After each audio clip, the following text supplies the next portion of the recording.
Okay, we've got our top three finishers of today's Mission King of the Baggers race here at MotoAmerica.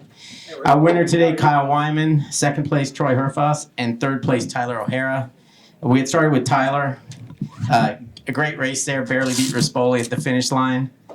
Fourth podium of the year. Your season's starting to get rolling a bit after kind of a rough start. Yeah, no, we're rolling. I'm riding good. I'm feeling good, feeling comfortable, feeling confident. The whole team's really been working their butts off. We had a really good test at Ohio, and just chipping away and putting points in the pocket.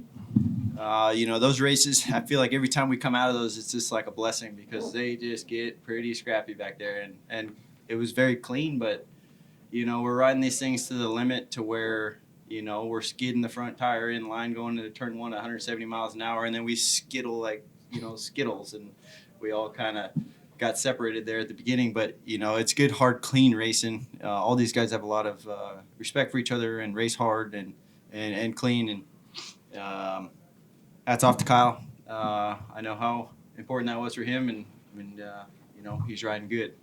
Troy as well.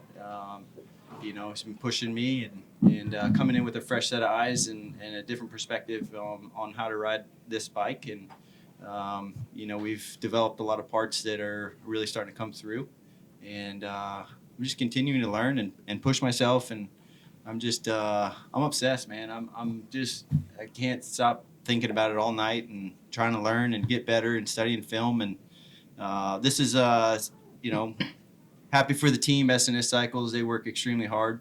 It was kind of a home race for them here, Iola, Wisconsin. And what a race. That was a hell of a race all the way to the front, to the back, to the podium, and good to come away on two wheels. And we just keep chipping away and it's coming. I'm feeling very, very comfortable on the bike. Thank you. All right, good job. Second place, Troy Herfoss, still a podium in all 8 races, so that's a pretty good streak to keep going.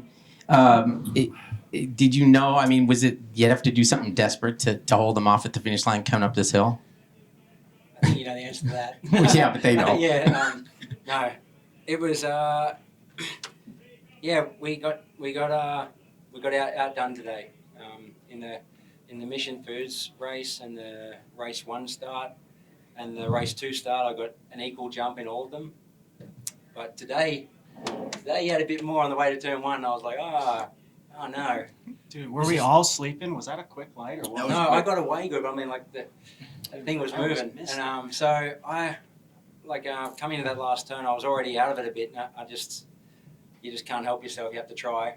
So I was up the inside, stopped the bike, try and lose both of our momentum. And yeah, at that point, it's just an out-and-out drag race to the line. And when it's uphill and half a mile to the finish line uphill on a bagger, you're pushing a lot of wind. So that Indian Challenge has got a lot of horsepower, but when you're pushing that much wind, I just couldn't quite squeeze everything together on the way to the line. But it was a fun race, really fun.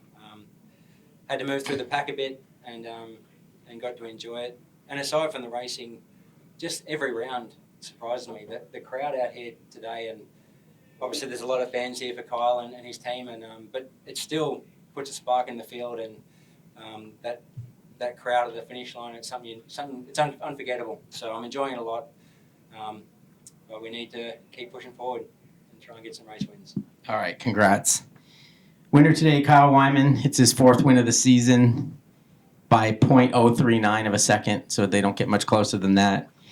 Saying something's must win seems kind of silly, but this is about as close as it gets, right? Not just for championship, but for Harley Davidson, for the home race, all the stuff that came with this event.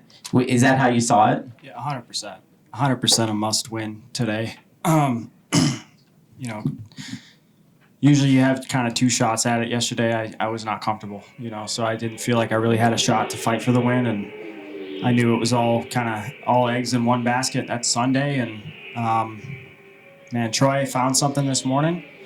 I was struggling a little bit, and we made a small change for the race just to try to just get me a predictable bike that I knew was going to be a scrap. I think we all knew nobody was going to get away, so just try to give me something that was comfortable to ride, that I could kind of throw around where I needed to. Got a good start. The Gillum train in the beginning was a little erratic. I know he's doing what he has to do. He's a little bit down on horsepower, but had some close calls there with him for sure. Got me sucked into the back end of him a couple times, and I thought we were going to touch wheels. But once Troy came up, he got through on me, and I just latched on. And there was a couple areas he had a little bit of pace on me, but there was other areas where I could kind of reel him back. And like I said at Coda, I love a one-on-one. When I look back, I guess these guys got kind of separated, and I looked back and saw we had a gap to third. I was like, all right, it's, mano a mano type of thing, and I love it. It's I'm having the most enjoyment of my entire racing career, racing these baggers, and especially this year racing Troy. It's a fantastic challenge. It's a fantastic rivalry, and one with a whole lot of respect. So I'm really enjoying it as he is, and I can't wait to get back with my guys and celebrate because we got the must-win done. I was a little surprised that you actually passed him before the last corner because I thought you'd just sit there and go by up the hill. Was that your plan or it just happened? Well, the one lap he was in front of me through the last split, he pulled a little bit of a gap on me, and I was not able to draft him to the line from that gap. I thought I could get through that split a little bit better, but he kind of spun it up out of the chicane on that last lap, and I got a little bit of a run, and I said to myself, just take it. It's going to be a drag race regardless, so just take it, and he's going to come up the inside in the last corner, and we'll just deal with it then. And yeah, that's a problem for future me. It's kind of how I thought of it going into Canada corner. So yeah, it was a great race. Super thankful to the whole Harley-Davidson team, and to have Willie G out here in his homecoming year. They're going to celebrate him at homecoming here coming up in July in Milwaukee. So it's a pretty special deal. Pretty amazing feeling. All right, thank you. Any questions? I just got one for Kyle. Unless David did. Kyle, so compared with last year, I mean, the track was new. This year, is the grip better this year? At least for today. I can't count yesterday, but yeah. For sure. Okay. Last year we had some pretty big issues on like off throttle slides. Even like in the middle of the carousel, if you're just kind of breathing the throttle back, it would just come around, and that's just the worst feeling on a bike when you don't have that rear grip on entry. And luckily the surface is kind of broken in now. Had a lot of events here, so it's really coming around. I think that it's following the normal trend of the third and fourth years are the best the track will ever be. And MotoAmerica, they've done an incredible job giving this place an amazing surface. I don't know how many years I've been coming here when the bump in turn 1 and the bumps in turn 7 that are just, it's gone, So place is like glass. It's amazing. Thanks. Okay, thank you. Thank you. Thank you.